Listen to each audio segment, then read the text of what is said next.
Fala pessoal, beleza? Aqui é o Rafael para mais um conteúdo, mais um vídeo aqui do canal Notícias do Fogão. Temos aqui um Seleção Sport TV falando sobre as chances de cada time dos três primeiros, né? Botafogo, Palmeiras e Fortaleza, de conquistar o Brasileirão. Temos aí Donos da Bola Rio, temos aí SBT Sport Rio, temos Papo de Craque, temos muito programa aí para você, compilado bem maneiro de programas que falam do Fogão. Então, antes de começar o vídeo, curta, comente, compartilhe, se inscreva no canal, ative o sininho e agora seja membro. Ali onde era o inscreva-se, tem um botãozinho de seja membro, clica nele, aparecerão 4 opções de planos para você. Temos aí R$ 2,99, R$ 4,99 e vários valores. Aí cabem em todos os bolsos, então você escolhe o que ficou mais adequado para você. E você ajuda demais o canal aqui a sobreviver e manter essa estrutura bacana para fazer vários vídeos por dia para você. Então, vamos pro vídeo, rapaziada. Uma briga pelo título e a gente volta a colocar o Fortaleza nessa corrida. A gente tinha reduzido a nossa disputa, ou o nosso telão aqui, a Botafogo e Palmeiras, e agora a gente é obrigado a colocar o Fortaleza, que nessa rodada reduziu a distância para o Botafogo. São 5 pontos para o Botafogo. Então, assim, não dá para falar de briga pelo título sem trazer de volta o Fortaleza para essa conversa. Tem uns confrontos aí para a gente dar uma olhada? Temos. E aí a gente pode ter uma análise até maior. Porque tem um confronto direto com os dois que estão na frente dele. Temos. Que é já uma para chamar a atenção, né? Ó, o Botafogo está com a agenda completa com a final da Libertadores. Ele vai encarar na 34ª rodada o Galo, esse jogo vai ser na quarta-feira que vem. Aí vai receber o Vitória. Vai enfrentar o Palmeiras numa terça-feira em São Paulo. Viaja para a final da Libertadores, que é num sábado. Retorna, vai jogar na quarta-feira contra o Inter e encerrar o campeonato contra o São Paulo. Né? O Galo o Galo Brasileirão, depois da data FIFA. O Galo Brasileirão é primeiro jogo depois da data FIFA. Então, e esse jogo, ontem um amigo me atentou para esse detalhe. Ele joga sem, ou em tese, com os jogadores voltando da convocação, né? Isso, quarta-feira. Quarta-feira. Os jogadores jogam na terça e retornam na quarta. Então pode ser que ele não tenha um time 100% para um jogo fora de casa. Isso também é uma outra aberração, mas está tudo bem. O CBF só toma medidas exemplares no campeonato. Vamos especular aqui. Por exemplo, se o Luiz Henrique jogar terça-feira que vem, esquece ele jogar quarta. Igor Jesus, esquece. Savarino joga com Venezuela, joga com o Brasil, depois joga contra o Chile em Santiago. O Almada talvez não jogue, fique no banco pela Argentina. Aí você tem uma possibilidade, né? Ele joga terça, vem quarta e entra pro jogo, né? Mas tem que combinar com o Scaloni, ó. Dá para você não usar o Almada? Por exemplo, no caso, o Luiz Henrique, que pelo que está se anunciando não deve começar como titular, né? Quer dizer, ele já teria a chance de jogar juntamente com o Almada. O Bastos foi para a seleção angolana. Quer dizer, a tabela não é daquele, a não ser o jogo contra o Vitória. Se você for olhar os outros adversários, são adversários bastante. O Inter com a briga para o G4, São Paulo com essa briga para o G4. É difícil, cara. Não é fácil. A tabela do Botafogo é mais difícil que a do Palmeiras. Bem mais. O Palmeiras vai encarar um Bahia em crise, depois vai visitar um time já rebaixado, e aí encara o Botafogo. Depois vai visitar o Cruzeiro, e aí vai receber o Fluminense na última rodada. O Fluminense em que situação? Pode ser um jogo que não vale a nada, né? Que não vale a nada ou que vale a tudo pro Fluminense. Fortaleza também é difícil, hein? Eu estava fazendo aqui Fortaleza pega o Fluminense no Maraca. Aí recebe o Flamengo. Confronto direto. Vai visitar o Vitória. Difícil também. Visita o já rebaixado Atlético Goianiense. E recebe o Inter na última rodada. Também é difícil. Cara, Campeonato Brasileiro, a gente fica projetando o jogo fácil, o jogo difícil. E aí o líder vai lá e recebe o Cuiabá e empata em 0x0. Por exemplo, olha o impacto que teve a derrota do Atlético, que jogou com o time reserva, com o Atlético Goianiense. Esses 3 pontos, o que podem fazer falta para o Atlético, por exemplo, né, nessa briga que tem na tabela para o G4, os Z6, Z7, pelo menos, né? Olha, eu vou chover no molhado, mas é o que eu acho, sinceramente, que vai acontecer. Eu acho que os 3 vão tropeçar. Óbvio. E o jogo decisivo é o jogo óbvio. Palmeiras e Botafogo. Óbvio. É Palmeiras e Botafogo. Quando o Botafogo empatava com o Criciúma numa sexta-feira e 2 dias depois o Palmeiras derrotava o Juventude... Isso depois que a gente disse que... Todo mundo disse que aí o Palmeiras ia encostar. Aí virou uma coisa assim inexorável. O Palmeiras vai passar o Botafogo, não tem como. Na sequência, o Palmeiras vai empatar com o Fortaleza, vai perder do Corinthians, o Botafogo abre 6 pontos. Aí, não tem como, também. Agora já é do Botafogo. Aí o Botafogo vai lá e deixa ponto para o Cuiabá em casa.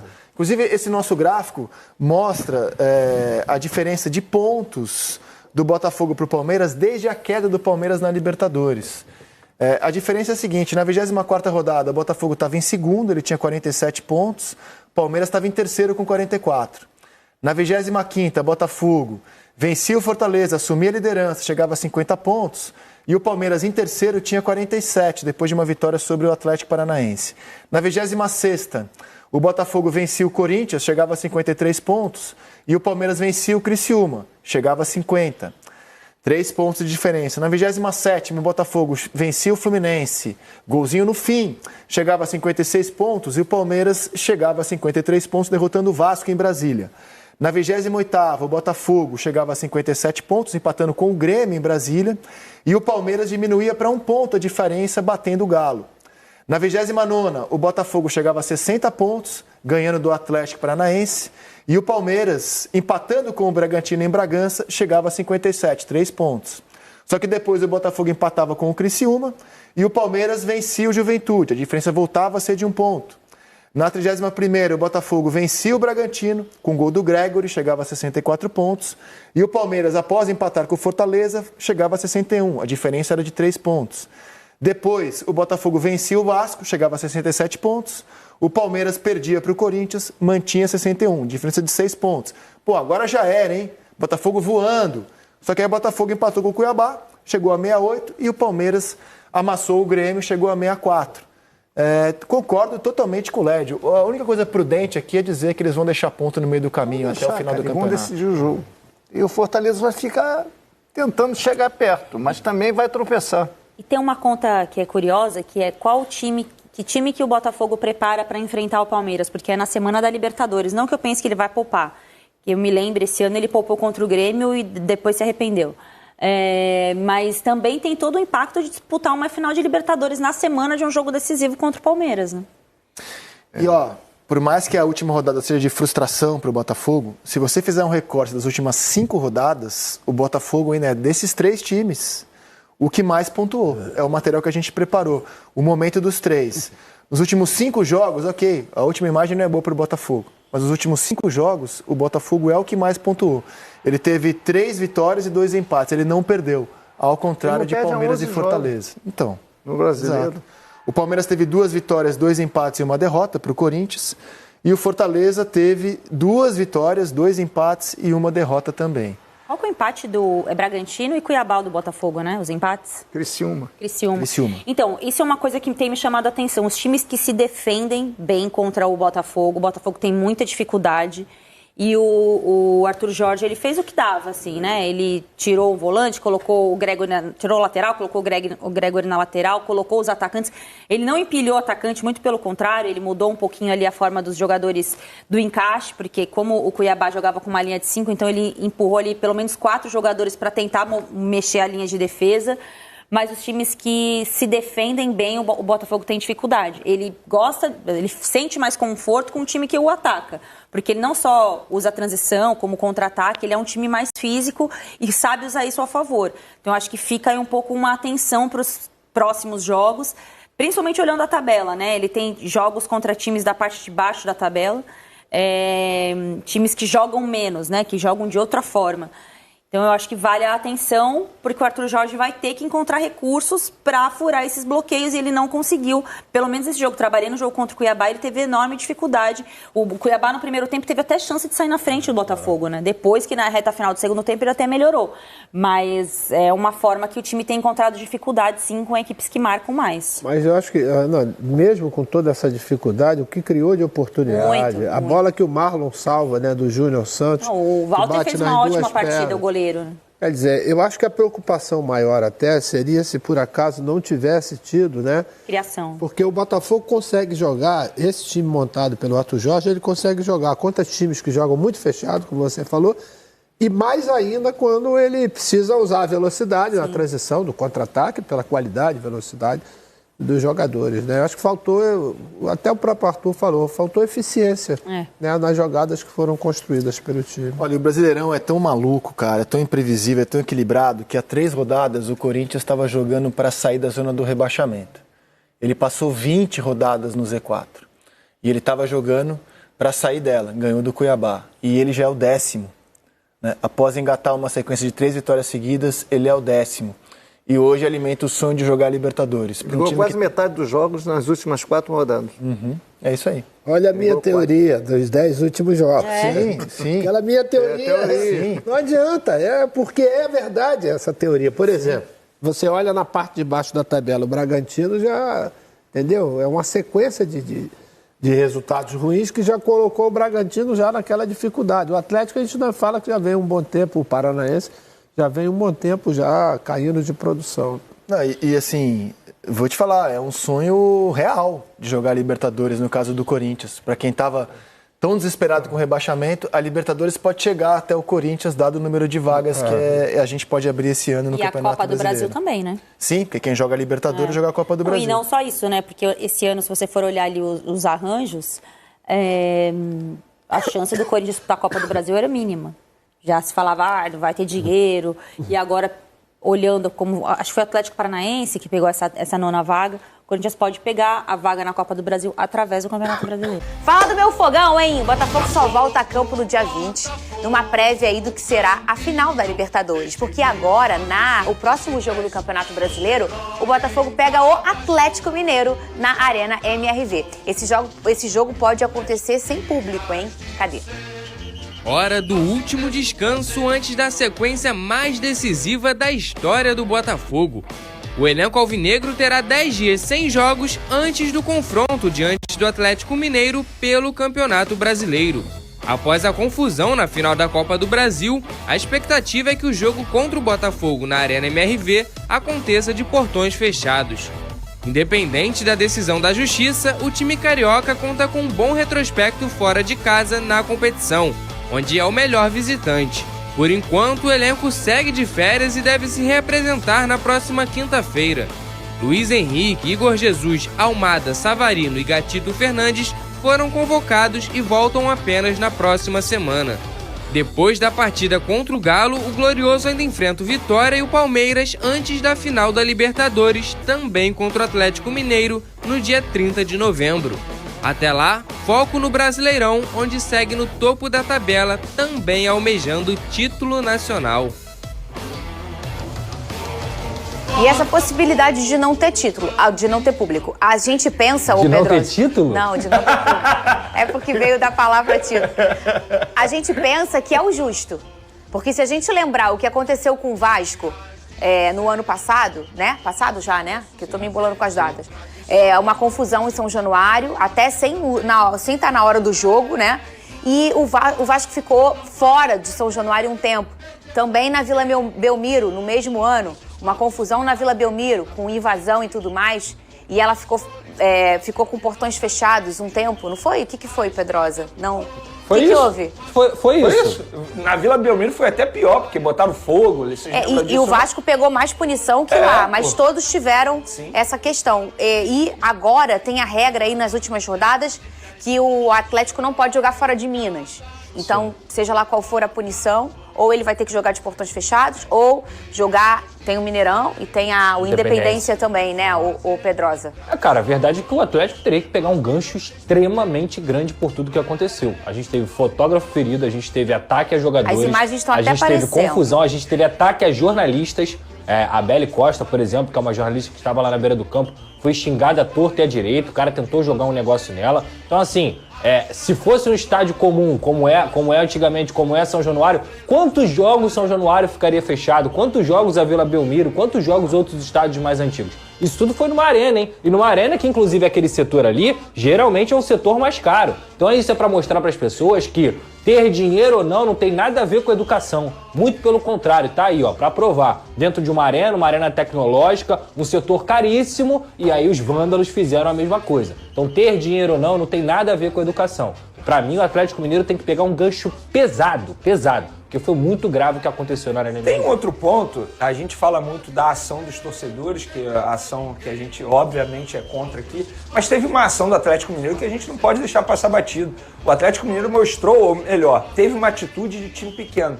Quando os jogadores do Flamengo estavam comemorando o título e o Atlético Mineiro simplesmente aumentou o som e botou o hino do Atlético Mineiro, ou seja, atrapalhando a comemoração dos jogadores do Flamengo. Atitude de time pequeno. Isso também deveria ser punido também, isso tem que levar em consideração, porque o Atlético Mineiro mostrou que não sabe perder. Então não dá pra gente aceitar uma situação dessa. Eu entendo você e acho que realmente, enfim... Mas eu acho que ninguém deixaria. É o primeiro título da história da MRV. Eu acho que de todos esses problemas aqui, isso tudo é problema. Problema, taca coisa, invade, quebra grade, aumentar um som. A gente vê final de jogos, assim, vários finais de jogos em que eles deixam presa ali a torcida visitante no hino até o talo, até pra ficar ali no ouvido das pessoas. Eu entendo quando você imagina que eles iam botar o quê? O hino do Flamengo e eles iam comemorar na casa deles? Eles não deveriam colocar nada, eles não deveriam mexer. A gente fala que o esporte é algo que educa. Isso é uma tremenda falta de educação. Isso é mostrar que não sabe perder. Quando a gente sempre fala que os jogadores, instituição tem que saber perder não é gostar de perder. Então, isso foi uma demonstração, para mim, pelo menos, de total falta de educação, total falta de respeito com os jogadores adversários. É basicamente, eu fazendo uma comparação aqui, quando um time que perde não faz questão de pegar a medalha de prata, menosprezando, ou pega a medalha de prata e joga longe. Eu não acho isso legal. Acho diferente. Eu acho que o esporte, a gente fala tanto de educação, que o esporte ajuda a educar, isso é uma tremenda falta de educação, pelo menos na minha opinião. E um desrespeito com os atletas adversários, no caso, os jogadores do Flamengo. Esse é um grande debate, né? Não sei se a gente... Você acha o quê, ô Pedrosa? Eu já dei minha opinião. Eu tô com o Vene nessa. Eu acho que tem que aceitar perder na moral. Isso aí é coisa de gente que não aceita perder. Essa é a minha visão. Você acha que todo mundo ia aceitar perder na moral? Não, mas aí tá errado todo mundo. Tá bom. Ou, por exemplo, vou dar um exemplo. Eu já estive em São Januário quando o Corinthians comemorou um título brasileiro em São Januário. A torcida do Vasco tem uma rivalidade com o Corinthians muito grande. E eles comemoraram lá no cantinho deles, numa boa. Mas não era o Vasco perdeu a final. Não. Eram os pontos corridos. Mas e o Corinthians ganhou e calhou de ser em São Januário. Faz parte. Entende? Vai fazer não o quê? sei, é complicado. Existe o mundo ideal, existe o mundo real. O mundo ideal não é esse aí. Pra mim, quando você toma condutas como clube que acabam, na minha visão... Lembrando que a gente tá falando aqui do hino na hora de comemorar. Não é isso aqui não, tá, gente? Pelo amor de Deus, hein? Isso aqui tá todo mundo contra. Por exemplo, olha quantas coisas foram jogadas nos jogadores do Atlético do Flamengo. Não apareceu nenhuma polícia, ninguém botou escudo pra proteger os jogadores. Lá no canto, o Gabigol, os jogadores também. No tiro de meta, o Rossi estava recebendo coisa também na cabeça. Não, e a entrada da torcida do Flamengo, não houve invasão. Eles estavam tratando com hostilidade o torcedor do Flamengo do lado de fora, assim, pra entrar. Eu vi uma cena horrorosa. Entre uma grade e outra, o policial dá com um cacetete a troco de nada num torcedor do Flamengo que tá parado na costela do cara. Isso é um absurdo. Eles alegavam que o sistema havia caído e por conta disso não poderia liberar. Olha só o choque ali. O choque tá ali. Essas imagens são outro debate, hein, gente? O choque tá ali. Aí um monte de copo na cabeça do Gabigol, um monte de coisa. Ninguém vai proteger o atleta? Ninguém. É porque não tem nem como ser a favor de uma situação dessa. Tem uma hora que eles saem correndo pra sair. Exato. Isso é crime, né? Exato. Você jogar uma bomba e tentar acertar uma outra pessoa. O fotógrafo foi pro hospital. Operou Isso o pé. É muito grave, pô. Operou o pé, não foi? Quebrou 3 dedos? Sim, os fotógrafos estão fazendo até vaquinha pra poder ajudá-lo, porque ele não vai conseguir trabalhar. Mas olha só, pelo amor de Deus, a gente tá misturando o debate, a gente tá debatendo e aí tá num consenso óbvio de que isso aqui é um absurdo, de que o Galo tem que ser punido por isso. E eu lamento pelos outros torcedores do Galo que não tem nada a ver com isso. Claro. Porque com certeza é a minoria que faz essa baderna toda. É um grupinho ali que taca coisa, é um grupinho ali que quer invadir. Esses grupinhos aqui. Tudo machão, exatamente. Atrás você vê que a galera tá de boa. Eu vi vários torcedores do Atlético tristes com essa situação toda. E isso é muito feio, sabe? Os próprios jogadores do Atlético falaram pra não fazer isso. O nosso debate de concordo ou não concordo foi na hora que o Flamengo Foi do tá hino. comemorar, colocar aquele hinozinho na caixa Eu de sou som. o Flamengo amanhã no Maracanã, eu boto o hino do Flamengo o jogo inteiro. E aí, não pode? É Não, protocolo? pode. Não pode. Ah, não pode? Ah, tá, Tem entendi. protocolo. Ah, entendi. Mas antes e depois, Antes Benê, e depois tá pode. liberado. Antes você bota os gols, por exemplo, Isso, do Gabigol. tudo isso. O golaço do Gonzalo Plata. Tudo isso. Pode botar a medalha de plata também no telão. É uma boa. É uma boa. Isso tudo tá liberado. O que não pode é na hora do jogo tocar isso. toda hora o hino. Mas uma hora ou outra também na hora de gol, É isso, também pô. pode, hein, Vene Casagrande? Muita coisa. Bota a tabela na tela pra mim, Joãozinho. Temos aí? Desculpa pegar você de calça arriada. Lá ele. Aí. O Flamengo tem 58 e o Botafogo tem 68. Quantos pontos estão em disputa, Dorileu? 18. 18 e o Flamengo tem um 21. jogo a menos. É. Então 35 são... Não, peraí. Eu sou burro. O Flamengo, se vencer, vai a 61. 7 pontos de diferença. Tem quantos em jogo, Dorileu? 18. 18. Depois Mas do ainda quarto. tem Fortaleza e Palmeiras. Aí o Xande, que é muito Flamengo, falou assim, se não tomasse o gol de cabeça do Coutinho, era 60. Se não tomasse o gol de empate do Inter, que o Flamengo pra mim foi melhor, era 62. Aí 6 pontos, com um jogo a menos, 66. Falei, mas se vaca fosse carro, não mugia, buzinava. Fazia, tirava o leitinho, ela fazia bibi, não fazia, não é? Se minha avó tivesse 4 rodas, era o quê? Mas um carro. Uma Volkswagen. Carlinhos falava uma também. Como é que Carlinhos falava, Carlos Alberto? Se meu pai fosse... Se meu pai fosse mulher, eu tinha 2 mães. Carlos Alberto. Bem a cara do Que saudade do Carlinhos. Bom, Fez tá aniversário, aqui a tabela. hein? Acho que ele fez aniversário, ele faz em novembro. Acho que fez Final dia do ano, 9 né? de novembro. Dia 9 de novembro, acho que ele fez aniversário. 11 de Só uma dezembro. pergunta antes 11 da de gente dezembro? entrar em Gabigol. 11 de dezembro, segundo... Ah, Thiago, Será que ele não sabe quer muito? cortar. Tá chutando, sabe lá. 11 de dezembro, de novembro, foi aniversário de Carlinhos. Bom, então foi ontem, né? Tá confirmado. Dezembro não, ou novembro? dezembro. Dezembro? Vocês são burro, cara. Ai, desculpa, Vamos lá. eu errei. Foca em mim. Ainda bem, Como senão ele ia diz o brigar Renato comigo. Vamos lá. Dorileu, acreditas que o Glorioso ainda possa vir a perder esse campeonato? Acho que sim, GV, mas acho que o Palmeiras é o principal candidato. Porque o Flamengo tirar... Vamos botar que o Flamengo ganha quarta-feira. Ficaria Eu 7 só quero pontos do essa Botafogo. pergunta porque a gente vai debater no imã. Ah, então tá bom. Eu acho que o Botafogo, claro, pode perder o campeonato sim, mas ainda tem um certo favoritismo, uma folga de 4 Muito pontos. favorito. Pode entregar o troféu pro Botafogo. Se o Botafogo não ganhar o brasileiro, Fernandão se veste de Pikachu. Eu, hein? Ele que aposta por você. Nem cabe. Ele fez uma promessa pra minha filha que eu sou cobrado até hoje. Falou que se ela passasse na faculdade pública, eu ia dar um carro pra ela. Eu ia dar um carro, ele prometeu que eu ia dar um carro pra ela. Fernandão, rapidinho, acho que ainda dá pra alguém levar o título do Bota? Você acha que tá aberto ainda ou definido? Tá em aberto, definido não tá. Pra mim, Fogão campeão tá decidido desde a primeira rodada. Quem tá com o time personalizado também é o Fogão. A gente escala de ponta a ponta.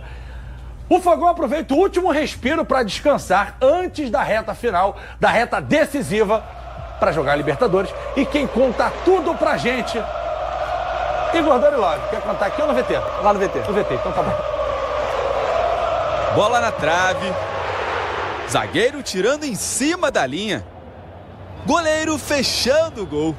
Tem dia que a bola insiste em não entrar. Nem o estádio Newton Santos lotado fez o Botafogo furar a retranca do Cuiabá. Com um empate sem gols, o alvinegro viu a vantagem na liderança do Brasileirão diminuir para 4 pontos, a 5 rodadas do fim. Nada que assuste a equipe de Arthur Jorge.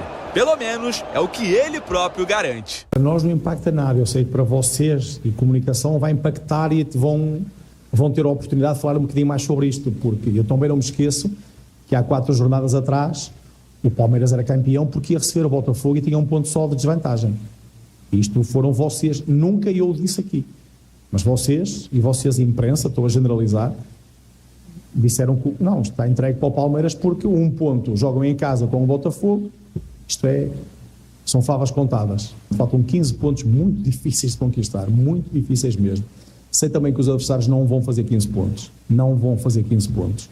Nós temos a vantagem de 4 pontos, o que nos dá uma margem boa, mas não decisiva. E não podemos adormecer nessa vantagem. O elenco ganhou 4 dias de folga e só se reapresenta na quinta-feira.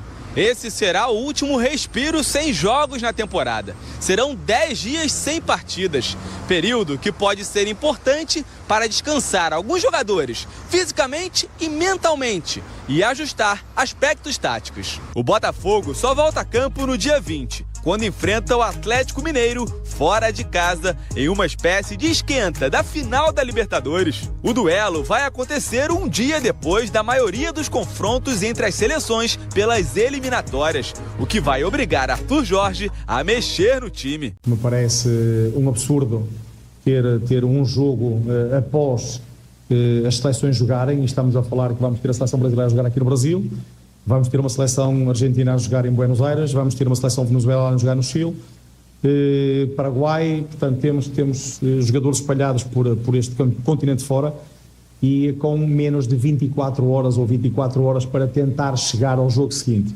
Obviamente que isto vai ter impacto e influência naquilo que vai ser as minhas opções para o jogo do Atlético Mineiro? Sim, vai, obviamente. Se todos jogarem ou se todos derem um contributo para as suas seleções, ficamos nós, fica o Botafogo privado de poder ter esses jogadores, ou pelo menos na sua plenitude, para o jogo que vai ter de extrema importância. Ao todo, 6 jogadores do elenco alvinegro foram convocados: Igor Jesus, Luiz Henrique, Savarino, Thiago Almada, Bastos e Gatito Fernandes. Os que atuarem por mais tempo nessa data FIFA devem ficar de fora, pelo menos, do time titular diante do Atlético Mineiro. Está chegando ao fim a temporada que pode vir a ser a mais gloriosa da história do clube, com as conquistas do Campeonato Brasileiro e da Libertadores. A espera é longa, já são 29 anos sem o título de expressão, mas quem sabe os deuses do futebol não estejam preparando uma comemoração daquelas, em dose dupla. Olha, tô olhando pra ali porque a televisão ali é gigante também, são 2 telões aqui. Que camisa linda! Eu e Dorleu elegemos aqui top 3 da história do Botafogo, não é isso, Dorleu? Particularmente eu não achei linda, não. Que isso, cara? Não achei. Cara, lá em cima a Bessa votou, Thiago falou que é linda. Não, eu acho a primeira camisa do Botafogo, a tradicional dessa coleção, pra mim é uma das melhores da história, assim, muito bonita, mas essa amarela, assim, eu não sou muito fã de camisas diferentes. Gosto mais das tradicionais. O senhor é velho de espírito, né? O senhor, Thiago, o senhor é conservador, né? O Thiago tava lá e não gostou também. Cortar o cabelo, depois a gente conversa. Bom, primeiro é o G4? Tá, então G4 não tem bota aquela pedrinha, pode ser qualquer música. Fernandão, meu capitão, o teu G4. Vamos botar na tela aqui, Joãozinho. Ó, a produção trabalhou dioturnamente, herculeamente, durante a madrugada para botar todos os confrontos desses 6 que estão brigando aí pelo G4. Fernandão, dê a sua avaliada. Dá aquele confere e bote aí o seu G4. G4 ou G6? G4. G4, né, João? Tem 6 aqui. Pode ser o 6, já que você tá com 6 na mão aí. Para Fernandão, o campeão é o nosso Botafogo! Podia deixar por último pra fazer suspense. Eu vou fazer isso. O Fogão! Verdade, ele é grosso. Verdade. Lá ele. Vice-campeão Fortaleza, a melhor campanha do time nordestino da história do pontos corridos. O maior time do Nordeste com a melhor campanha. Isso é claro e natural, claro e cristalino. Parabéns, Marcelo Paz, Vojvoda, Moisés e companhia. Quem é o terceiro? Palmeiras em terceiro, para a alegria da Abel Ferreira, que essa altura vai estar reclamando de juiz, bola, gramado. Quarto, Flamengo. Quinto, Inter. Olha o Inter aí, ó. E sexto, o nosso Super São Paulo, que é a Superbet. Quer se explicar? Não, a tabela diz por si só. O Botafogo está embalado, acho que continua bem, não perde esse título, na minha opinião. É difícil, mas não perde, apesar da tabela dele ser muito difícil. Os 3 últimos jogos são difíceis pra caramba, mas são confrontos diretos. Então, o Botafogo tem totais chances de ser campeão. O Fortaleza vem numa batida muito interessante, dentro do que eu tenho visto. Tem um jogo difícil contra o Inter, mas pega Vitória e Atlético Goianiense, que já está rebaixado, né, dentro dos 3 últimos jogos. O Palmeiras perdeu um pouco de ritmo, está passando por uma oscilação técnica e física. Acho que o terceiro lugar está de bom tamanho para ele.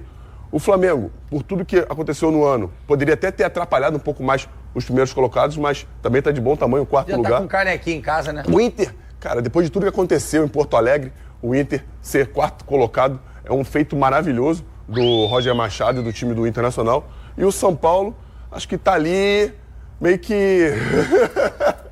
Peraí. Fala você, por favor. Querido, faz um sorrisinho aí ao lado. Do lado da sua lista. Pra galera de cada printar e te cobrar no final do ano. Aí, corta. Aí. Foi, classificado. Vai pra lá. Igor Dorineu, a produção te pede a gentileza de começar de baixo para cima. Pode deixar. Para fazer um mistério, coisa que Fernandão Cavalo não sabe fazer. Vamos lá. Vai, sexto colocado. Sexto colocado vai ser o São Paulo. Ninguém tá levando fé no São Paulo. Vai tá nessa. um pouco distante ali, também não tem uma tabela tão fácil assim. Quinto colocado, acho que vai ser o Inter. Concordaram, até aí tá tudo bem. O Inter Agora tem uma tabela ver. difícil. Quarto colocado, Flamengo. Até porque já garantiu. Vocês estão de combinandice? Não, agora vai mudar. Vamos fazer uma panelinha? Vamos mudar. Eu acho que o Fortaleza termina na terceira colocação, porque tem uma tabela meio complicada também. E agora... Para! João Lidington, voltamos daqui a pouco? Agora bota aquela, Pedrinho. Senhoras e senhores, preparem o print. Taranan. Ah, não tem fotinho do Dorineu? Fotinho do Dorineu. Não vai escapar, não. Deixa aquela, Pedro. Pode deixar. Não, vem. Sim, tô falando com o Pedrinho aqui, que aqui quem sabe faz ao vivo mesmo. Olha lá. Fotinho dele. Vai, Xande. Olha lá. Aê. Pronto, vai pra lá. De futebol agora, porque é hora do líder do Campeonato Brasileiro. Fala, Rodrigo Brandão. Vamos lá, Zé. Vamos falar do Botafogo e a gente vai repercutir hoje aqui essa questão, né, do jogo do dia 20, né? O Botafogo... Os jogadores estão de folga, né? Como eu já venho dizendo aí, eles têm ainda hoje e amanhã para curtir essa folga e o retorno aos trabalhos na quinta-feira, já no Espaço Lunier, para dar início à preparação para a partida contra o Atlético Mineiro. Dia 20 de novembro vai ser essa partida pelo Campeonato Brasileiro, né? Eu disse ontem que seria uma prévia da final da Libertadores, né? É mais ou menos isso, né? Óbvio que o Botafogo não vai estar completo, o Atlético não se sabe, né? Vai depender de como vai estar o time até lá, né? Se vai estar com desfalque, se vai estar com alguém lesionado, enfim. Mas a verdade é que uma polêmica se instaurou por conta dessa partida estar muito próxima ao jogo 2 da seleção brasileira, que vai disputar as eliminatórias agora. Amanhã, na verdade, quinta-feira, vai enfrentar a Venezuela e na terça-feira enfrenta o Uruguai no dia 19 em Salvador. E 24 horas depois tem esse jogo do Botafogo. Mal planejado, né? Aquela questão do calendário que mais uma vez vem à tona. Enfim, o Botafogo vai ter 5 jogadores convocados. Teve, né? 5 jogadores convocados, titulares, mais do Gatito Fernandes, que não é titular do time. Então, os 5. Zagueiro Bastos, tá na seleção de Angola. Savarino, na Venezuela. Thiago Almada, na Argentina. Igor Jesus e o Luiz Henrique, na seleção brasileira. O Bastos vai jogar 2 partidas, a segunda dela vai ser no dia 18, ou seja, 2 dias antes dessa partida contra o Atlético. Só que essa partida é lá na África, irmão. Então, existe esse tempo, né, para retornar. Tem o desgaste da viagem, que é muito grande, né, muito distante. Então, o Bastos vai ter um dia, pelo menos, para descansar e pode ser que esteja à disposição, ok, para essa partida. Agora, os jogadores que vão jogar no dia 19 é um período muito curto para recuperação.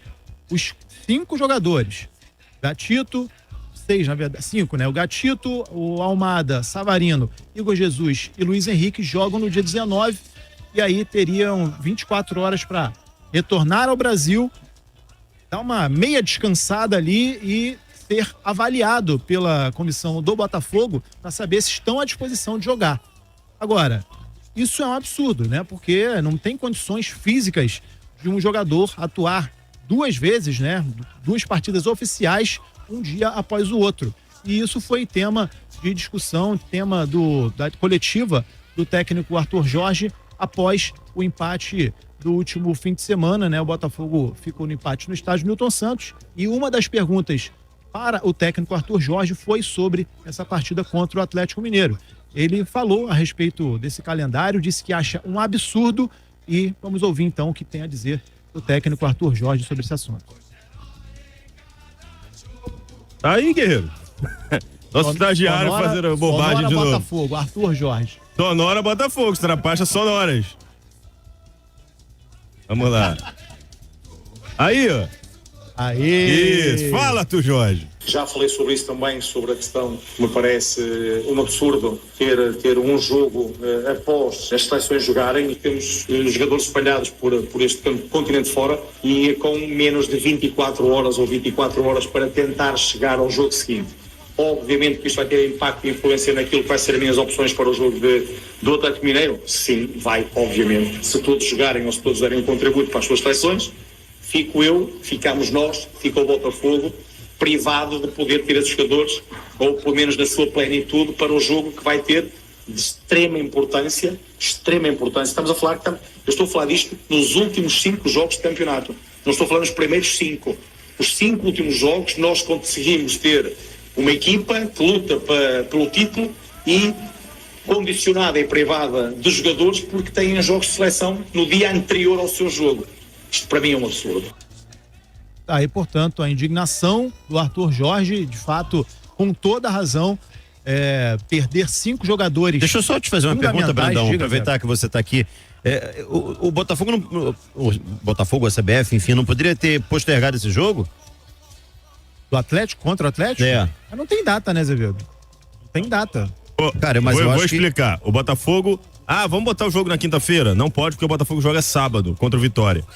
Vamos botar o jogo de sábado e domingo? Não pode, porque o Botafogo joga terça contra o Palmeiras. O jogo do Palmeiras já foi antecipado. Vamos botar o jogo do Palmeiras para outra data? Não tem outra data. Não tem, cara. O jogo tem que ser quarta, porque o outro jogo tem que ser sábado, porque o outro jogo tem que ser terça, porque tem a final do Libertadores no dia 30. A gente tá até já respondendo aqui o Roberto Marinho que faz essa pergunta. Roberto Marinho, tá ouvindo a gente? Que honra, cara. Um abraço, doutor Roberto. Então é isso, cara. Aonde o senhor estiver. São 5 desfalques. Mas o filho dele é Roberto Marinho. Filho também é Roberto Marinho. Mas é a sua rádio onde você estiver. É o slogan da rádio, aí. Tá, fala aí, Brandão. Então são 5 desfalques, Azevedo. Super importantes. A gente está falando do Bastos, que hoje, na minha opinião, pelo menos, é considerado um dos melhores zagueiros em atividade no futebol brasileiro. E estamos falando do quarteto ofensivo mais poderoso da América do Sul, cara. Também, na minha opinião. Mesmo que não fosse, cara. Mesmo que não fosse, você perder 4 titulares na semana decisiva do campeonato é um absurdo. 5 titulares. Mas 4 ofensivos, né? 4 ofensivos mais o Bastos. Então, assim, tem toda a razão de estar indignado. Não tem o que fazer, tem que esperar mesmo o dia 19, dia 20, na verdade, quando os jogadores desembarcarem aqui no Rio, para saber como estarão em condições de atuar. Se estiverem bem, vão jogar ali pelo menos um tempo, alguns minutos, mas a verdade é que o Botafogo vai estar bem desfalcado. Tem jogadores à altura? À altura talvez não, mas tem jogadores capazes de substituí-los bem. Né? No caso Vamos tentar montar o Botafogo? Vamos lá, foi até bom ter trocado esse assunto. John não mexe, Vitinho não mexe. Aí Adrielson no Bastos. Adrielson e Barbosa. Barbosa, Teles. Teles, que bom que não foi convocado também, né? Isso. Cuiabano, Gregory e Marlon. Aí que começa o problema. Você tem Matheus Martins no lado esquerdo, talvez. Júnior Santos de volta, né? Tomara que consiga ser titular na questão física. E aí, Tiquinho e Eduardo. Possivelmente. Cara, o time muda muito. Tem o Jefinho voltou agora, mas... titular não deve ser, né? Deve ser uma opção pro banco. E o Carlos Alberto. Nossa, o banco, cara. Que banco, né, irmão? Que banco é esse? Pra pegar o Galo... Provavelmente completo, o último jogo do Galo completo antes da final. Provavelmente, né? O Galo tem 2 jogos antes, né? Tem esse jogo contra o Flamengo e contra o Atlético, né? O Paranaense. Contra o Atlético Paranaense no sábado. Então, pode ser. O Galo tem 41 pontos, ainda corre risco de rebaixamento, tá? A gente tá tirando o Galo da briga. Tem isso. Mas o Galo briga, obviamente, pra ir pra Libertadores, mas tem chance de cair ainda, matemática. Esse é o ponto A. O Rafa tá aqui, o Flamengo terá vários desfalques também, só que o Botafogo tá na cabeça do campeonato e brigando pelo título, né, Rafa? São 2 desfalques, irmão. Botafogo são 5. Pois é. Olha só, são 2 casos absurdos, tanto no Flamengo quanto no Botafogo. Eu venho citando isso aqui, quando eu falei lá atrás na Copa América, do Flamengo jogar sem 4, 5 titulares durante 9 rodadas, tinha uma ala, não tô dizendo todos, né? Mas uma ala de torcedores de outros times que ironizavam, dizendo, não tem elenco, não é o melhor elenco do Brasil. E agora a torcida do Botafogo vai sofrer com o que eu já disse. O torcedor vai começar a torcer pro cara não ser convocado. Aquela torcida que tava feliz da vida de ligar a televisão, ver o Igor Jesus fazer um gol de cabeça pela seleção brasileira, ver o Luiz Henrique decidir o jogo, o Botafogo ganhou o jogo pra seleção. Isso. Essa galera certamente tá pé da vida com a quantidade de desfalques que o Botafogo vai ter. Deixa eu ver aqui. Sim, o Ricardo Alves. Quando a seleção era a base de Botafogo e Santos, tinha esse mimimi todo por falta de jogadores. Outros tempos, cara, né? Era completamente diferente. Era completamente diferente. O campeonato mais importante era o estadual, né? Isso aí. Não tem base de comparação para agora. Vamos lá, o Edson Santos, é muito difícil torcer pro Botafogo, é muito sofrimento. Lê o comentário aí do Non Barbosa. Non Barbosa? Acho que isso é frescura. É bom ter jogador na seleção, vale a pena o sacrifício. Detalhe só o botafoguense, o Fogão tem banco. Não vale, não. Não vale Barbosa. a pena, irmão? Não vale, cara. Vocês estão disputando um título brasileiro. Não conquista há 29 anos. Pô, sabe? Isso. É o momento mais importante da história do Botafogo, podendo conquistar 2 títulos pesados pra caramba. E aí você de ser vaidoso. Não é hora de ser vaidoso. Você perde 5 jogadores pra um jogo irrelevante de eliminatórias da Copa. Só pra estar na seleção brasileira. Isso é vaidade, pô. O jogo da eliminatória é irrelevante. Eu falo isso com propriedade, é irrelevante. Não serve pra nada. Exatamente. Então é isso, pessoal. Fico por aqui. Espero que tenham curtido o conteúdo aí que eu fiz pra vocês. Tá? Só pra deixar um pitaco aqui do que tá rolando. Vocês viram aí a CBF que tá querendo reduzir o número de times brasileiros na Libertadores, né? A CBF quer lutar pelos brasileiros. É sempre quem mais ferra com os times brasileiros. Tá querendo ferrar os brasileiros e tirar uma vaga, mas não tirar 2 vagas nossas, né? Tirando aí, visando menos vagas para pré-Libertadores e aí convertendo essas vagas em vagas diretas, em vez de serem só 7, 8 vagas para pré, né? Algumas para pré, outras para vaga direta, seria só 5 vagas, mas todas elas diretas para fase de grupos. O que não faz nenhum sentido, né? Mas isso aí é o que? É visando preservar os estaduais. Porque assim, a fase pré, que são 2 fases aí pré-Libertadores, não atrapalhariam o estadual que tá ali no calendário da CBF, que ano que vem vai ser uma bagunça, tá?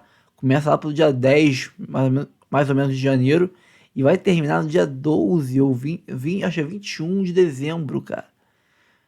Meu amigo, como é que você tira férias, faz pré-temporada num calendário desse? Não faço ideia. Mas a CBF dando mais valor ao estadual do que a pré-Libertadores. É por isso que a CBF conseguiu a aprovação de um terceiro mandato, né, para presidente da CBF. Quem vota? As federações estaduais. Quem é o maior beneficiado com os estaduais continuando aí vivos? As federações estaduais. Uma mão lava a outra, né? Eu continuo mantendo aqui os estaduais vivos, vocês ganham seu dinheirinho com os estaduais e vocês, ao mesmo tempo, votam em mim aí para continuar presidente. Só não vê quem não quer. É o toma lá da cá, acabando com o futebol brasileiro. Eu fico por aqui, pessoal. Antes de sair, curta, comente, compartilhe, se inscreva no canal e ative o sininho para receber avisos de cada conteúdo que pingar aqui no canal do Tio do Fogão. Eu sou o Rafael. Lembrei. Antes de sair, clica ali em Seja Membro. Pelo menos olha os valores que tem e os benefícios que tem cada membro, cada tipo de membro, e vai que você se interessa em ajudar o canal mensalmente com um valor que cabe no seu bolso, tá? Fico por aqui, até o próximo vídeo.